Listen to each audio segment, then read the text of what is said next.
Again, I wish this is a pastor's conference. There's a time in your life that you're still Joshua, the servant of Moses, and now you're the servant of God.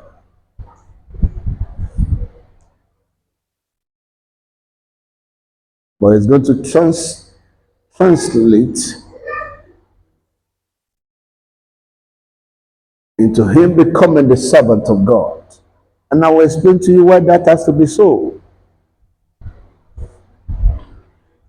Moses, my servant, is dead. He didn't call Joshua his servant. He said, Moses, my servant, is dead. Now therefore arise, go over this Jordan down and haul these people unto the land which I do give to them, even to the children of Israel. Every place that the sole of your feet shall tread upon, that have I given unto you, as I said unto Moses. Not unto you yet. From the wilderness to this Lebanon, even unto the great river, the river Euphrates, all the and the Hittites, and unto the great sea towards the going down of the sun, shall be your coasts. God was giving him that perimeter that he will have to conquer. Therefore, shall not any man be able to stand before thee all the days of your life? As I was with Moses, so I'll be with thee. I will not fail thee, nor forsake thee. Joshua 11:15.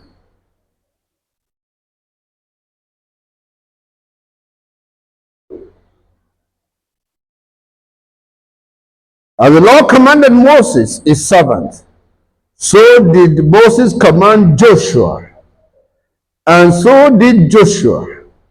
He left nothing undone of all that the Lord commanded who? Moses. We'll keep praising this guy up to this point. This is chapter number 11. By the time you get to chapter number 12, Joshua got distracted.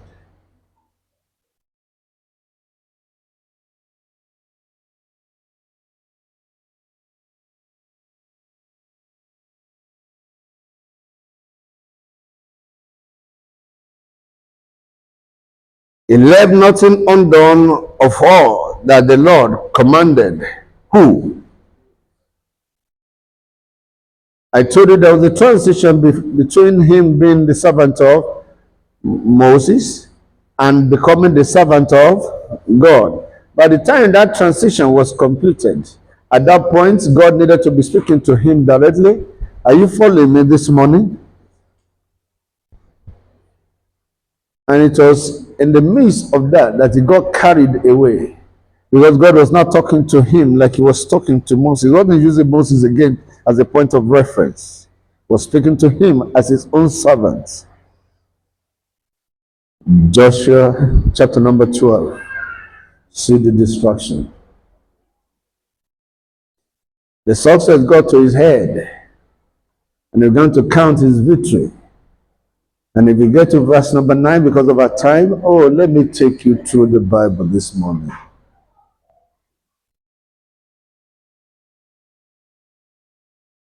Now these were the kings. These are the kings of thee, and which the children of Israel smote, and possessed their land on the other side Jordan, toward the rising of the sun, from the river Hannon unto Mount Hermon, and all the plains of the east. Sihon, king of the Amorites, who dwelt in Heshbon, and ruled from Aroer, which is upon the bank of the river Hannon, and from the middle of the river, and from the half Gilead, even unto the river Jabbok, which is the border of the children of Ammon. Go to chapter verse number 9. He began to count. As I'm reading their king, and I mentioned their name, just be counting with me. One, the king of Jericho. Come on, talk to me. The king of Jericho. One more time. The king of Jericho. The king of Ai. Follow the Bible. The king of Ai, which is beside Bethel. How many again? Just right, you're saying two. Bible says one, you're saying two. What do you find there? One. Then we'll count it together. We'll find out how many they have. Let's go back. The king of Jericho. The king of Ai, which is beside Bethel. The king of Jerusalem. The king of Hebron. The king of Egnon. The king of Gezer. Let us go read my Bible. The king of David. The king of Gedar. The king of Ammon. The king of Arad. The king of Libnan. The king of Adullam. The king of Makeda. The king of Bethel. The king of Tapua. The king of Ephah. The king of Aphek. The king of Lasaron. The king of Badon. The king of Azov. Why are you not answering the rest of you? The king of if I break my teeth, Meron. The king of Ashaphat. The king of Tanam. The king of Megiddo. The king of Kadesh. The king of Jokneam of Carmel. The king of Dor in the coast of Dor. The king of Gibeah. The king of Tizam. And all the kings were what? 30 and why are you leaving the one ahead? God put it there deliberately. He just conquered them one. Go to chapter number 12, verse 1.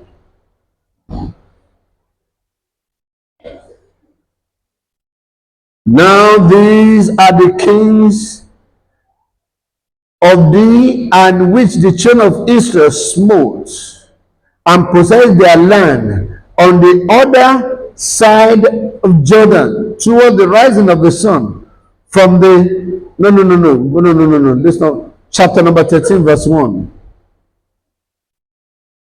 Chapter 13. Now Joshua, we have read 31 kings. He have conquered 31 nations and their kings. Here, God.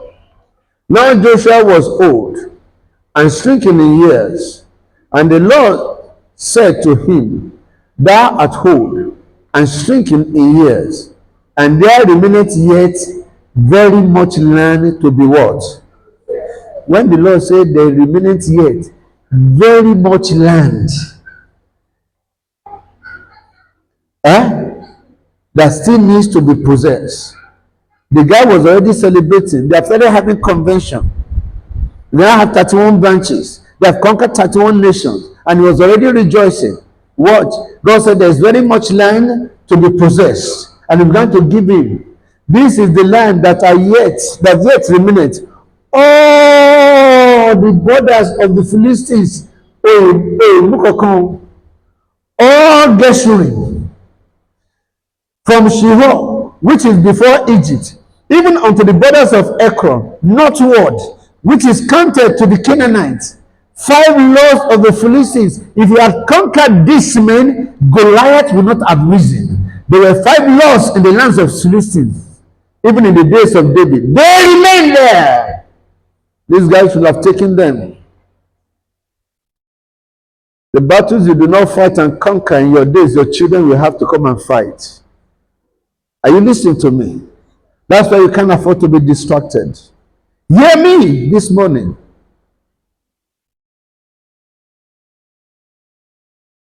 Five laws of the Philistines. That's why when David was going to start his own battle, he had to pick 5 stones. And His men killed four other giants in his days. This was in the scope, of God's plan for who? Look at, they remained and waxed stronger and stronger, terrified Israel, because our brother got distracted with celebration and the exploits. Even sometimes success can be a distraction. What you are celebrating, put it side by side with the scope that God has given you. The five lords of the Philistines, the Girgashite, and the Ashdodite, the Esconites, and the Gittites, and the Ekronites, also the Avites. From the south, all the land of the Canaanites. Is somebody listening to me? And Nerah, that is beside the Sidonians, unto Aphek, to the borders of the Amorites. If I begin to raise the implication of all this land that did not conquer, Sidon was where Jezebel came from. He should have conquered them a long time ago. And the land of the Gibeonites, and all Lebanon, toward the sun rising from Baghdad, under the Mount Ammon, unto the entry of Hamath. Hamath, Israelites are still fighting with them today. They will have been subdued and wiped out. Israel will have failed that land. Is somebody listening? All the inhabitants of the hill country, from Lebanon unto Mesopotamia, and all the Sidonians, then will I drive out from before the chain of Israel. Only divide thou it by lot unto the children of Israel for an inheritance, as I have what? As I have what? Commanded you. Because at that point, God has started speaking to him directly. As I've commanded you, Joshua. Not as I've commanded Moses, my servant. But a guy got distracted and started celebrating. Sometimes your celebration is too early. Is somebody listening to me this morning? I started celebrating too early. And God now said, you know, the problem is that even, even if I want to do anything with you now, you are too old. And you have become shrinking in age. Can I be free from my microphone, Oga? Say, you are too old. And you have become shrinking in years.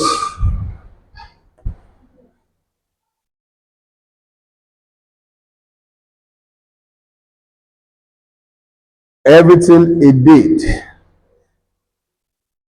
and that we talked about, that he ensured that nothing was undone, were still in the scope of what God gave who? Moses.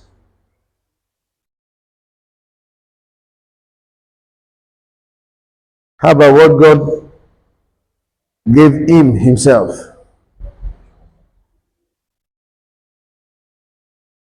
Destruction.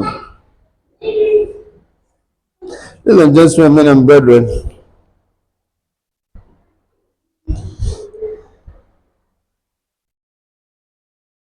I told you last week that this is a generation that is what? Most distracted.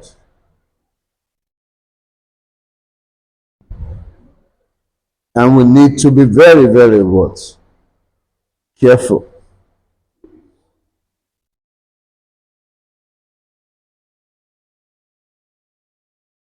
If all my life I've been busy with Facebook, I can't face this book like this and bring you the things that you're about to hear.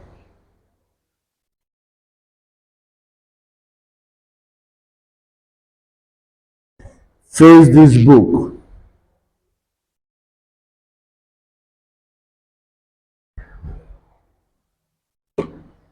face this book and leave Facebook. Are you following me?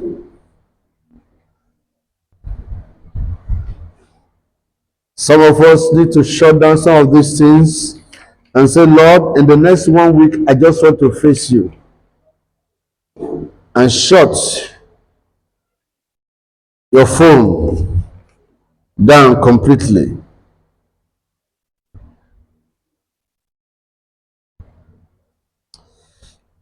Let me talk about this distraction that is digital in nature. Let me begin with that. I'm not I'm not old school,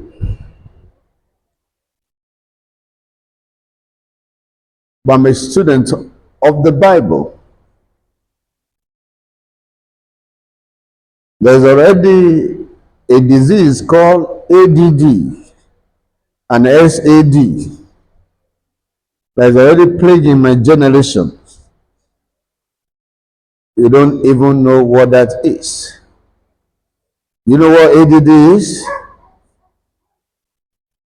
Attention deficient disorder. You know what SAD is? Spiritual attention deficient disorder. The attention span for spiritual things in my age, the rate it had gone down is worrisome. My pastor said he was speaking with somebody and who asked him a question, and he said, that I will have to refer you to a message that I preached. And he told him the message that he should go get it. The next thing he asked pastor, my pastor, is, how long is the message? What do you mean? Well, can you help me look for the part where you spoke about what you said so that, you know, I can get it within just 15 minutes, 20 minutes? That's how bad it has become. So you want to leave the process, the build up to the message, and just get the message. And you think that will profit you. Paul will teach all night. One of his teachings, somebody fell down from the window. What's his name again? Eutychus. He said, bring him up. He raised him up again. And he said, are you okay now? And he continued the message. Jesus will teach all day. And in the evening, the disciples said, it's already getting late. Should we send these people to go find something to eat? Because there's no food in this wilderness. They made them sit down. The meeting had just begun. You give them to what? To eat.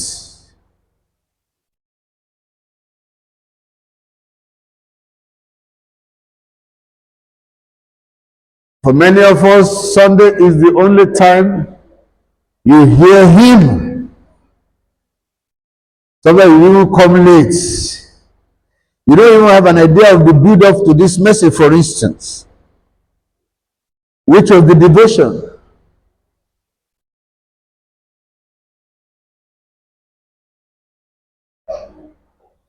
You do not know that many of the things that you read in that internet, statistics have shown that 70% of it are fake and not true.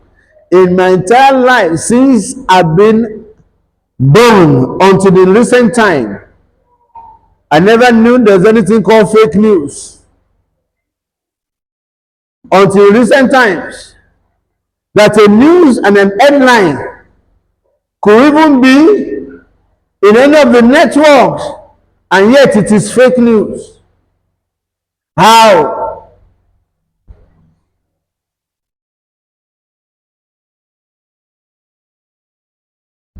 and we're eating those junks. You do not know what it has done to us.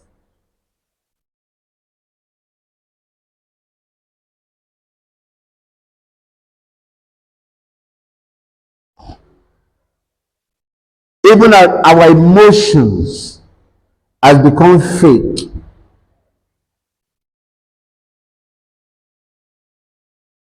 You're looking at me. Somebody announced that I just lost my mother.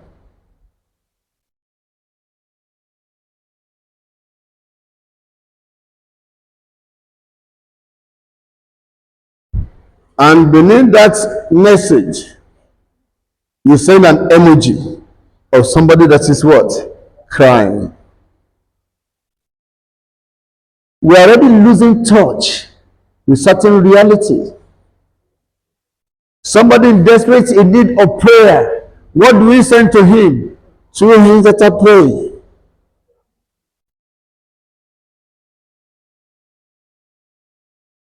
And the moment you send that, nobody is moved again to go into the place of prayer on behalf of that individual in need. We have replaced such with two hands that are folded together.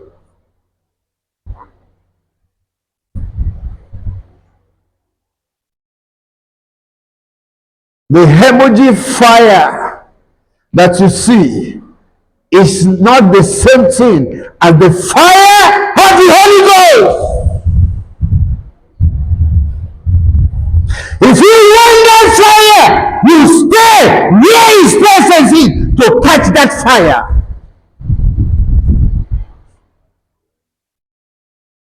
Giving the devil a few days to shortchange us.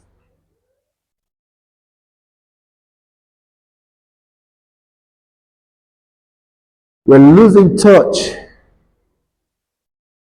with humanity and replacing it with superficial things that this internet is giving you an eye. You don't know He's competing for the praise of the Lord in your heart until you check how many people you are following. Whereas the one that said you should follow him, his name is Jesus.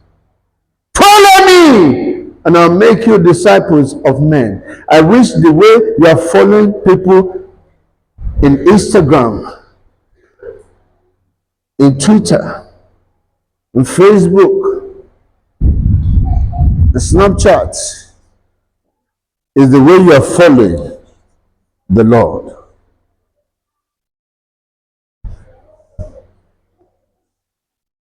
Now people brag themselves on how many people are following them. The church, inclusive, how many followers pastors now have? They discuss among themselves on their social media handle. Who has bewitched us? And how did we get this distracted? I wasn't coming this way. She did this to me.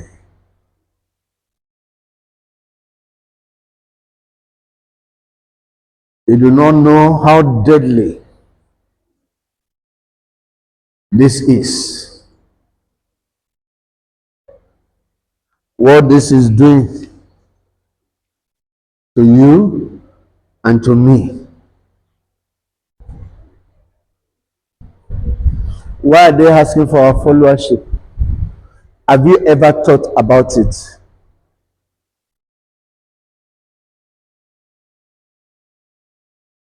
At the moment you meet a celebrity, first thing they're asking me, are you following me? Are you Jesus? Why should I follow you? Huh? The only thing he requested of you is follow me and I'll make you. You do not know That when they say follow you, they also have an agenda. You think this is for free? You have believed the lie. Do you know how many hours on the average in the whole wide world you spend on your phone every day? Statistics is saying 9 hours. And that's the average. Whose image do you think you now be conformed unto? Huh? The one you follow, my friends. Many of you, it has gotten so bad that there's nothing they talk about that you do not comment, you do not respond to. You don't even know when you need to be quiet. What is your own? With K1, stopping the plane. How is that your business that you must comment?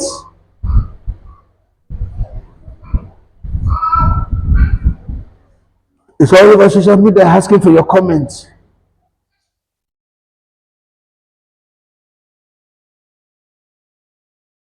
It's so bad that you can't look away.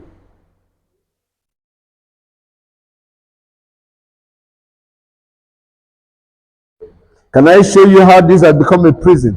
Bring it. Huh? Can I show you how this has become a prison? Every time you go to visit somebody in a prison, from where do they speak to you from? Huh?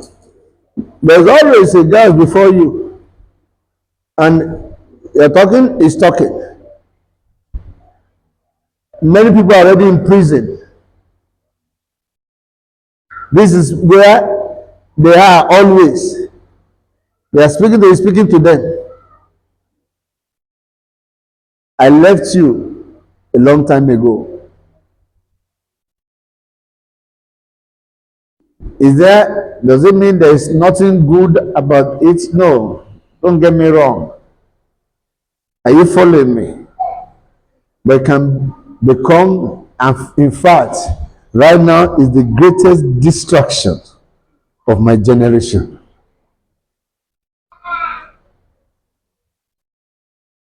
See, there is nobody that the devil will not, it is true from generation to generation. She read about, see, get that message this morning and listen to it again and again. I almost jumped out from my seat when she read about Nehemiah. And that's how the social media is. And now Nehemiah was distracted. And I refused to be distracted. If Nehemiah was tempted, you think you will not be tempted? Perish the thoughts. And a lot of people are already trapped in that distraction. May you be delivered today in the name of Jesus.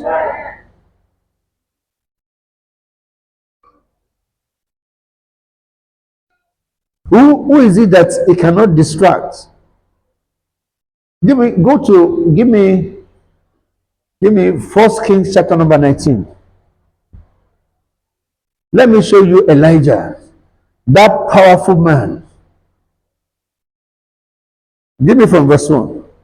And Ahab told Jezebel all that Elijah had done, and with how he has slain all the prophets with the sword. Then Jezebel sent a messenger unto Elijah, saying, so let the gods do to me, and more also, if I make not thy life as one of them by tomorrow, about this time. And when he saw that, when he saw what? The picture just, flashed on his head. The woman has not carried out her threat yet. Eh? He just spoke, and it has become a picture on his head. Oh, let me show you Elijah. Since I'm there. He arose and went for his life, and came to Beersheba, which belonged to Judah, and left his servant there. But he himself went a day's journey into the wilderness, and came and sat under the juniper tree. And he requested for himself that he might die. And he said, "It is enough, Meshimo. Oh Lord, take my life, for I'm not better than my father's." How did this happen to you, Elijah? It's worse. Watch. And as he lay and slept under the juniper tree, behold, then an angel touched him and said unto him, "Arise and eat." God was still bringing food to this man. What do you think was the intention of God when he said, "Don't sleep on me, just wake up and look at me"? And he looked, and behold, there was a cake baked on the coals, and a cruse of water at his head.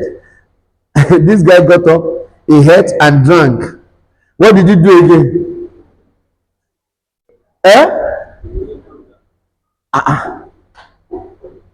Not even thank you, not even, "Lord, what are you doing to get my attention?" He got up. You don't know what distraction is. So I will show you this morning. Watch this man. He just went back and sleep. And the angel of the Lord came again the second time and touched him and said, "Arise, eat, because the journey is too great for thee." And he arose and did eat and drank, and went in the strength of that meat 40 days and 40 nights unto Horeb, the mount of God. When you read these things, it's like, do you know what 40 days and 40 nights is?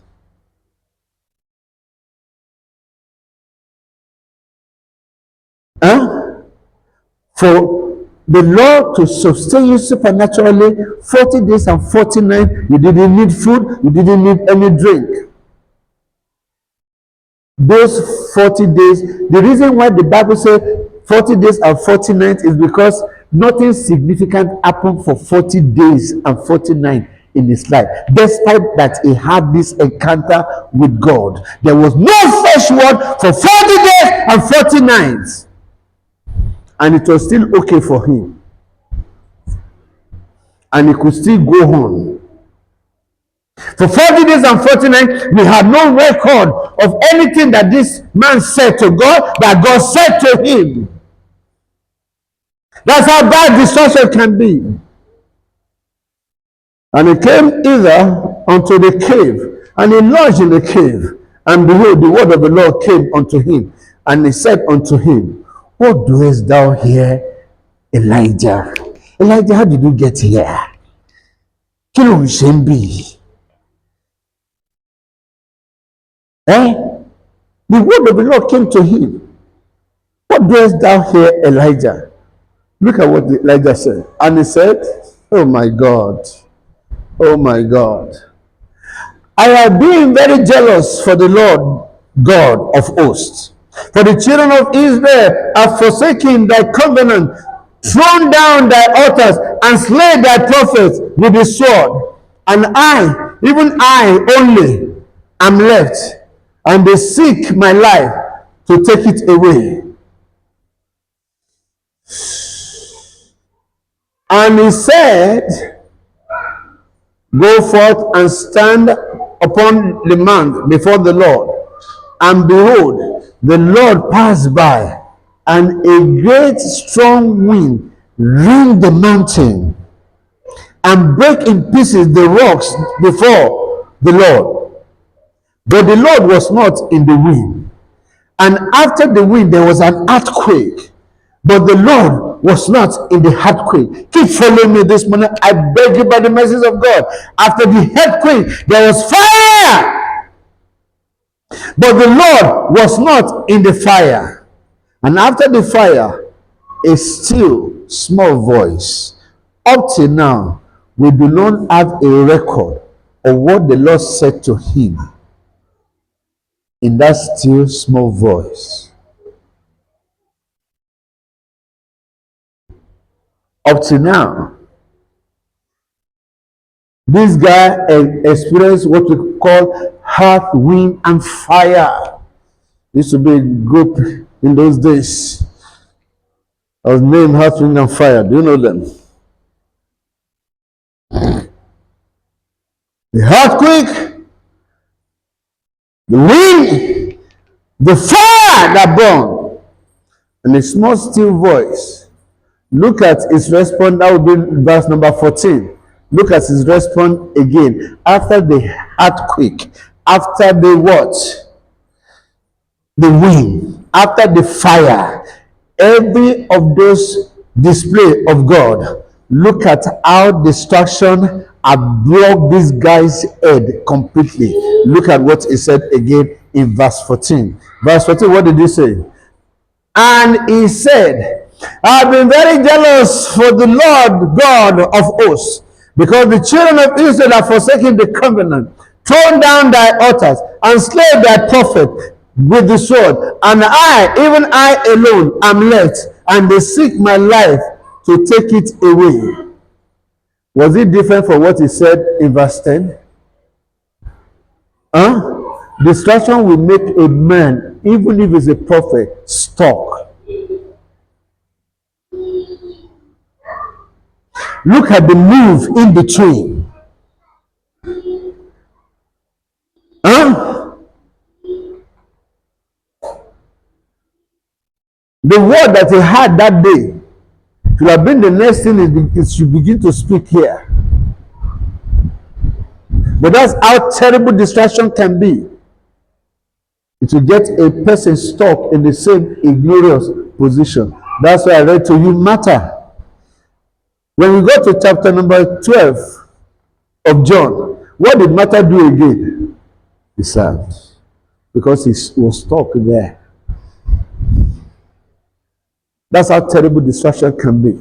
If we get a man stuck on the same ignorance position. Do you know when God saw this?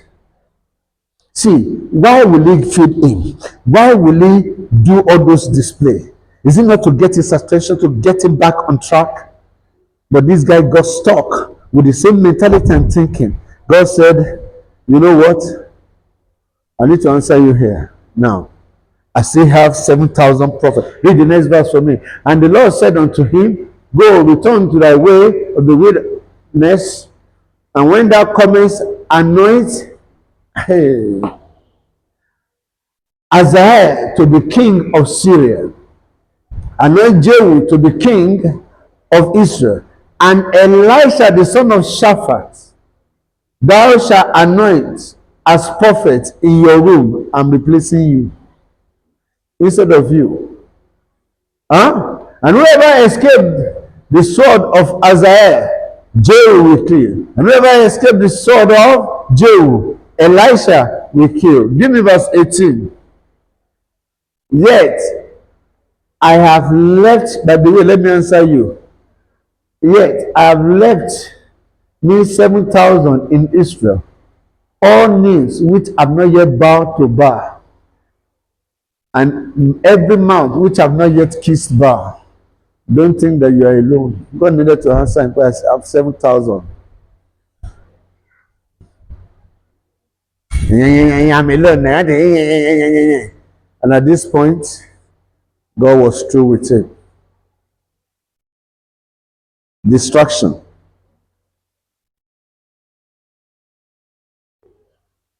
When a person is distracted, you never be fresh. You to be in the same egregious position, thinking the same way, saying the same thing that is stuck in your head. Get rid of distraction, my friend. There is much more to your life than the way you allowing the enemy to distract you. You're celebrating too early. You're not there yet. Joshua, the king of Hor, won. The king of Bashan, won. The king of Ashra, won. The king of Hashka, won. 30 and 1 king. Hallelujah. There's still much more land to be conquered.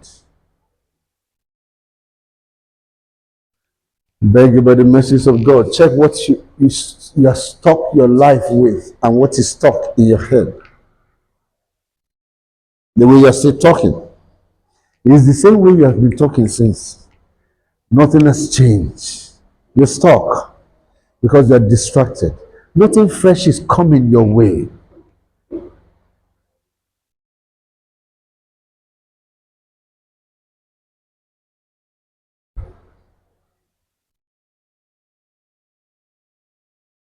Can you be found in a place that you did not expect to find yourself there? And from there, you preach Christ.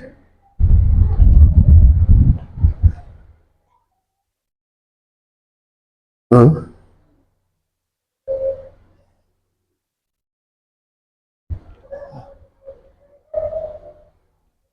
Did you discuss your message? Huh? Did you tell me this is where you're coming? Why are you so easily distracted?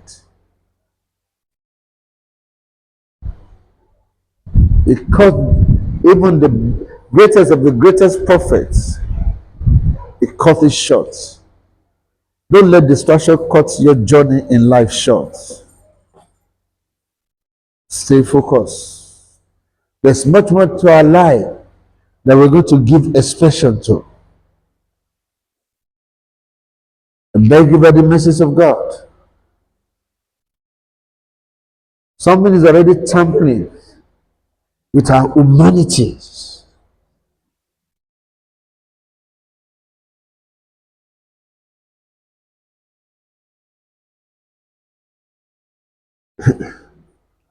You know, some people came to visit us yesterday, and as they were going, I said, "Oh my God, how do I bless you?" You know, he said, "No, Pastor, don't worry." I said, "No, you don't come to my house and don't get you blessed. It doesn't matter if you were there yesterday." Oh, I said, "Wait, I have also things I can give you." I said, "I have yam that I can give you." He said, "Yam, yam." It was obvious that that's going to be the first yam they are hitting this year. And I told my father, I said, "This is how we live. You must be sensitive. Come and see excitement over yam."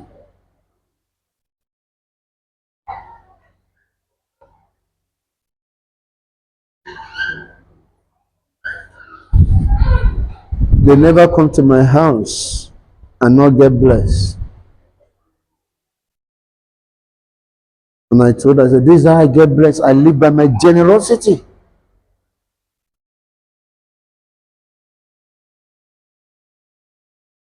I was on the streets. She wanted to make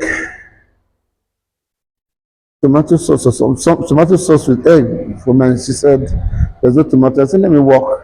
And I walked down the street. And where we're supposed to buy tomatoes, the things were looking so horrible. I said, "Madam, let me just pick 4 out of everything, Tell." And I picked about 4 or 5 and all that. And I said, "How much is this?" "Ah, give me 100 naira for it." And I said, "Take 100 naira." I had an envelope with me. All the money in the envelope, I bought it out. I said, give it to her. I said, "Go buy yourself tomatoes and have good tomatoes here." She was startled.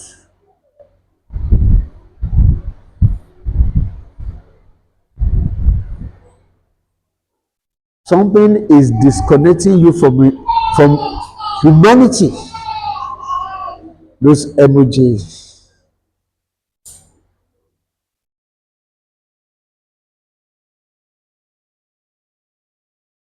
Every time, question I want to ask is, once you send your prayer hand like this, do you still get on your knees to pray?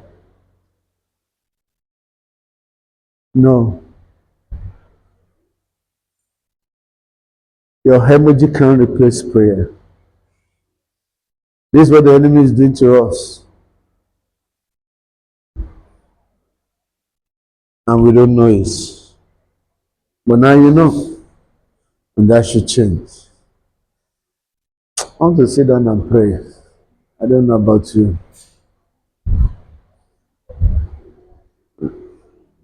I can go on and on.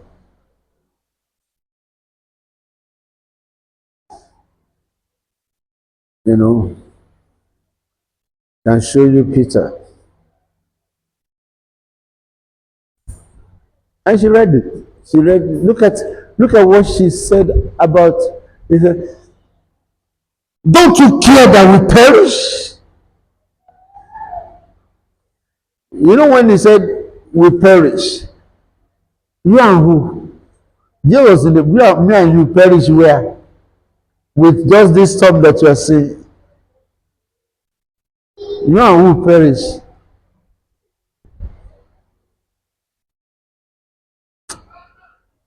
Come and lead us to pray. I want to sit down. I don't know what to say.